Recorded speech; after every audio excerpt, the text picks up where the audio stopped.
BBC Bangla আপনাদের স্বাগত। আজ আপনাদের সাথে লন্ডন স্টুডিও থেকে আছি মানসী বড়ুয়া, আর ঢাকায় আমার সাথে থাকছেন আকবর হোসেন। বাংলাদেশের সর্বশেষ গুরুত্বপূর্ণ আপডেট সংবাদে আপনাকে স্বাগত। শুরুতেই সংবাদ শিরোনাম, পরে বিস্তারিত। প্রথমেই জানাবো, ১-১১ সময় ডিজিএফআইয়ের বন্দিশালায় রাখা হয়েছিল বর্তমান প্রধানমন্ত্রী তারেক রহমানকে, বললেন chief prosecutor. Joint interrogation centre বা জেআইসি সেন্টারে আটকে বর্তমান প্রধানমন্ত্রী তারেক রহমানকেও নির্যাতন করা হয়েছিল বলে জানিয়েছেন আন্তর্জাতিক অপরাধ ট্রাইব্যুনালের চিফ প্রসিকিউটর আমিনুল ইসলাম। তিনি বলেন, ১-১১ সরকারের সময় তারেক রহমানকে এই আয়নাঘরে রাখা হয়েছিল। এরপর জানাবো, তনু হত্যায় সাবেক সেনা সদস্য হাফিজুর রহমান ফের গ্রেপ্তার। কুমিল্লায় সোহাগীজান তনু হত্যা মামলার আসামি অবসরপ্রাপ্ত সেনা সদস্য হাফিজুর রহমান ফের গ্রেপ্তার হয়েছেন। আজ ভোরে কেরানীগঞ্জে নিজ বাসা থেকে তাকে আটক করা হয়েছে। এদিকে বিদ্যুৎ ও জ্বালানি নিয়ে অস্থিরতা সৃষ্টির চেষ্টা করছে একটি চক্র, বললেন প্রধানমন্ত্রী। অতীতে একটি নির্দিষ্ট মহলকে সুবিধা দেওয়ার পরিকল্পিত নানা কর্মকাণ্ডের ফলে এখন বিদ্যুৎ ও জ্বালানির সমস্যার সৃষ্টি হয়েছে বলে জানিয়েছেন প্রধানমন্ত্রী তারেক রহমান। এদিকে যুবদল নেতার ছুরিকাঘাতে আহত শিবির কর্মীর মৃত্যু। গাইবান্ধার সাগাটা উপজেলায় একটি সরকারি প্রাথমিক বিদ্যালয়ে ম্যানেজিং কমিটি গঠনকে কেন্দ্র করে বিরোধের জেরে যুবদল নেতার ছুরিকাঘাতে গুরুতর আহত হন শিবির কর্মী সালাউদ্দিন। তিনি মারা গেছেন আজ ৭টা ৪০ ঢাকার একটি বেসরকারি হাসপাতালে চিকিৎসাধীন অবস্থায় তার মৃত্যু হয়। জানাবো, নারীর ঘর থেকে বস্ত্রহীন অবস্থায় যুবদল নেতা গ্রেপ্তার। সাতক্ষীরা শ্যামনগরে এক হিন্দু নারীর বসত বাড়ি থেকে আব্দুল মান্নান নামের স্থানীয় বিএনপির যুবদল নেতাকে বস্ত্রহীন অবস্থায় আটক করে স্থানীয় জনতা পুলিশে সোপর্দ করেছে। পরবর্তী এই ঘটনার একাধিক ভিডিও সামাজিক যোগাযোগ মাধ্যমে ছড়িয়ে যায় বলে জানা গেছে। এবং সর্বশেষ জানাবো, যুক্তরাষ্ট্র ইসরায়েলের আগ্রাসন মোকাবেলায় মুসলিম দেশগুলোকে ঐক্যের ডাক ইরানের।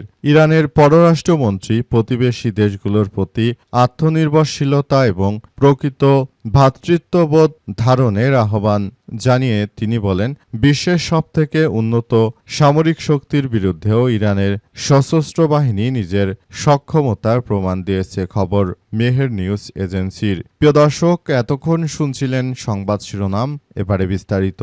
তবে তার আগে বন্ধুরা, অনুরোধ থাকবে এই সংবাদটিতে একটি লাইক দিন। এই চ্যানেলে আপনি নতুন হয়ে থাকলে আমাদের সংবাদটি দেখতে দেখতে চ্যানেলটি সাবস্ক্রাইব করে রাখুন। কমেন্ট করে বন্ধুরা আপনার মূল্যবান মতামত জানিয়ে দিন আপনি বিশ্বের কোন দেশ থেকে বা বাংলাদেশের কোন স্থান থেকে আমাদের সংবাদটি দেখছেন এবং শুনছেন। আর বন্ধুরা, সংবাদটি আপনার সোশ্যাল মিডিয়া ফেসবুকে শেয়ার করে বন্ধুদেরও দেখার সুযোগ করে দিন। গাজা যুদ্ধে আপনি যদি নিরীহ ফিলিস্তিনিদের ভালোবেসে থাকেন বন্ধুরা, কমেন্টে ইয়েস লিখে পুরো বিশ্ববাসীকে আমাদের এই তাজা আপডেটটি দেখার সুযোগ করে দিন। এবারে বিস্তারিত। ১-১১ সময় ডিজিএফআইয়ের বন্দিশালায় রাখা হয় বর্তমান প্রধানমন্ত্রীকে, বললেন chief prosecutor. Joint interrogation centre বা জেআইসি আটকে বর্তমান প্রধানমন্ত্রী তারেক রহমানকেও নির্যাতন করা হয়েছিল বলে জানিয়েছেন আন্তর্জাতিক অপরাধ ট্রাইব্যুনালের চিফ প্রসিকিউটর মোহাম্মদ আমিনুল ইসলাম। তিনি বলেন, ১-১১ সময় তারেক রহমানকে জেআইসির একটি কক্ষে নেওয়া হয়েছিল। এরপর তার উপর নির্যাতন করা হয়। ট্রাইব্যুনালে দেয়া সাক্ষীদের বর্ণনা এবং আমাদের তদন্তে সংক্রান্ত তথ্য পাওয়া গেছে। আজ দুপুরে ডিজিএফআইয়ের সদর দপ্তরে থাকা জেআইসি পরিদর্শন শেষে তিনি সাংবাদিকদের এমন কথা জানিয়েছেন। মূলত যেতো বছর ধরে শেখ হাসিনা ক্ষমতায় ছিল, দেশের প্রায় প্রতিটি বছর ধরে শেখ হাসিনা এই ধরনের অমানসিক অত্যাচার করেছে। শেখ হাসিনা আসলে পুরো দেশটিকে এক ধ্বংসস্তূপে পরিণত করেছে। শেখ হাসিনা সরকার দেশটাকে একটি শ্মশানে পরিণত করেছে বলে এমন কথা জানা গেছে। আসলে শেখ হাসিনা শুধুমাত্র একজন সরকারি ছিলেন না, তিনি ছিলেন ভারতের একজন এজেন্ট। ভারতের ইশারায় বাংলাদেশের প্রতিটি হত্যাকাণ্ডের ঘটনা শেখ হাসিনা ঘটিয়েছে এবং এই ঘটনার মধ্য দিয়ে নতুন করে আবারও ভয়াবহ ভয়াবহ এক বিপর্যয়কর পরিস্থিতির সৃষ্টি করেছিল দেশের অভ্যন্তরে। জায়গা থেকে বেরিয়ে আসার জন্য বাংলাদেশের প্রতিটি মানুষকে যথাযথভাবে পদক্ষেপ গ্রহণ করতে হয়েছে। দেশটাকে সুন্দরভাবে গড়ে তোলার মধ্য দিয়ে, সবাইকে এগিয়ে যাওয়ার মধ্য দিয়ে শেখ হাসিনা দেশটাকে একটি ধ্বংসস্তূপে পরিণত করার মধ্য দিয়ে যে এক সন্ত্রাসী কার্যক্রম শুরু করেছিলেন, সেটা সারা পৃথিবীর মধ্যে এক বিরল ঘটনা হয়ে থাকবে যে শেখ হাসিনা মূলত দেশটাকে একটি ধ্বংসস্তূপে পরিণত করেছিলেন। তনু হত্যায় সাবেক সেনা সদস্য হাফিজুর রহমান ফের গ্রেপ্তার। কুমিল্লার সোহাগীজাহান তনু হত্যা মামলার আসামি অবসরপ্রাপ্ত সেনা সদস্য হাফিজুর রহমান ফের গ্রেপ্তার হয়েছে।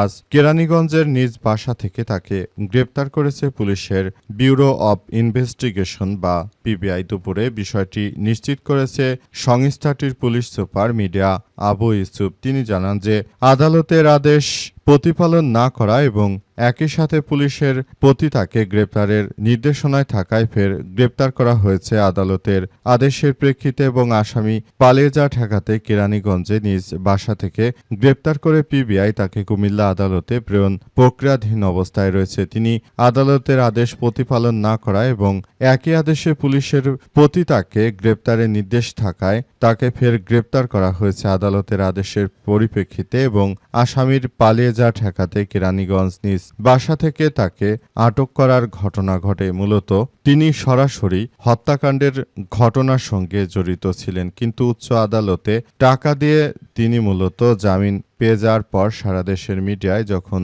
বিষয়টি সামনে আসে, তখন আবারও এই বিষয়টি নিয়ে ব্যাপক সমালোচনার সৃষ্টি হয়। এরপরই তাকে আবারও আটকের নির্দেশ দেওয়া হয়। এই ধরনের ঘটনায় আসলে বাংলাদেশ ছেয়ে গেছে যে এক বিচারহীনতার যে মন মানসিকতা বর্তমান সময়ে সৃষ্টি হয়েছে, সেটা গ্রহণযোগ্য নয়।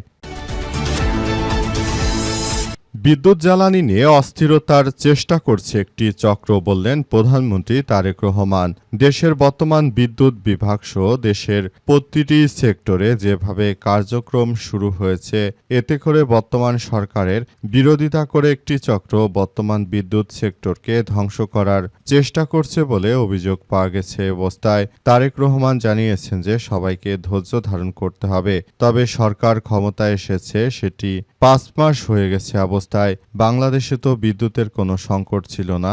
এই সরকার ক্ষমতা আসার পরই যেভাবে বিদ্যুতের সংকট হতে শুরু করেছে, এতে করে দেশের মানুষ সরকারের প্রতি অনাস্থা জ্ঞাপন করছে। আসলে বর্তমান সরকার ক্ষমতা আসার পরই সারা দেশ জুড়ে বিদ্যুৎ নেই শুনতে শুনতে সবাই অতিষ্ঠ হয়ে পড়েছে। এ সরকার ক্ষমতা আসার পরই দেখা যাচ্ছে যে দেশের প্রায় প্রতিটি সেক্টরে একরকম অরাজকতা বিরাজ করছে। নদী থেকে বালু উত্তোলন সহ বিভিন্ন ঘটনাগুলো প্রায় ঘটছে।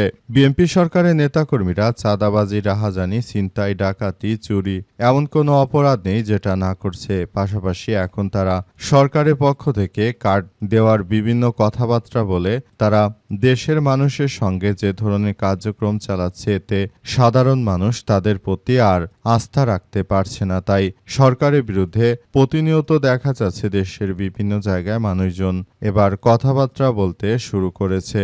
সবাই মূলত এই সরকারের পতন দেখতে চাচ্ছে। যুবদল নেতার ছুরিকাঘাতে আহত শিবির কর্মীর মৃত্যু। গাইবান্ধার সাঘাটা উপজেলায় একটি সরকারি প্রাথমিক বিদ্যালয়ের ম্যানেজিং কমিটি নিয়ে বিএনপির যুবদল ও ইসলামী ছাত্র শিবির নেতাকর্মীদের মধ্যে একটি সংঘর্ষের ঘটনা ঘটে। সেই সংঘর্ষের ঘটনায় যুবদলের ওই নেতা শিবিরের নেতার উপর আক্রমণ চালায়। এর ফলে তার মৃত্যুর ঘটনা ঘটেছে। সারা দেশ জুড়ে এমন অসংখ্য ঘটনা ঘটে চলেছে।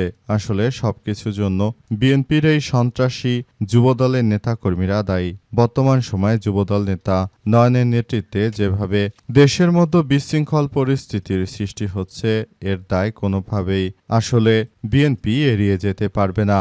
বিএনপি আসলে তারা যা শুরু করেছে সেটা দেশের জন্য এক ভয়াবহ বিপর্যয়কর পরিস্থিতি ডেকে নিয়ে এসেছে। দেশটাকে একটি ভয়াবহ ষড়যন্ত্রের দিকে তারা ঠেলে দিতে শুরু করেছে। তাদের এই ধরনের অপরাধের প্রবণতা এতটাই তীব্র হচ্ছে যে সবকিছু একদম ধ্বংসস্তূপে পরিণত হচ্ছে। দেশের প্রায় জায়গায় মানুষ হত্যার মতো ঘটনা প্রতিনিয়ত ঘটছে এবং অবস্থায় দেশটাকে একটি ভয়াবহ বিপর্যয়কর পরিস্থিতি থেকে বের করার জন্য এখনই সবাইকে রাজপথে থাকার জন্য উদাত্ত আহ্বান জানিয়েছেন নাসিরুদ্দিন পাটোয়ারী। তিনি মূলত জানিয়েছেন যে বিএনপি আওয়ামী লীগের মতোই একই অবস্থায় রাষ্ট্র পরিচালনা করছে। তারেক রহমানকে কোনোভাবে আর ক্ষমতায় বৈধভাবে থাকতে দেওয়ার সুযোগ থাকবে না বলে এমন কথা জানিয়েছেন তিনি। তারেক রহমান যেভাবে রাষ্ট্র চালাচ্ছে, গ্যাস ও বিদ্যুৎ দিতে সম্পূর্ণ ব্যর্থ হওয়ার কারণে দেশজুড়ে আবার এক ভয়াবহ বিপর্যয়কর পরিস্থিতি নেমে এসেছে। এখান থেকে সবাইকে আরও বেশি সতর্কতার সহিত কার্যক্রম চালিয়ে যাওয়ার জন্য উল্লেখ করা হয়েছে।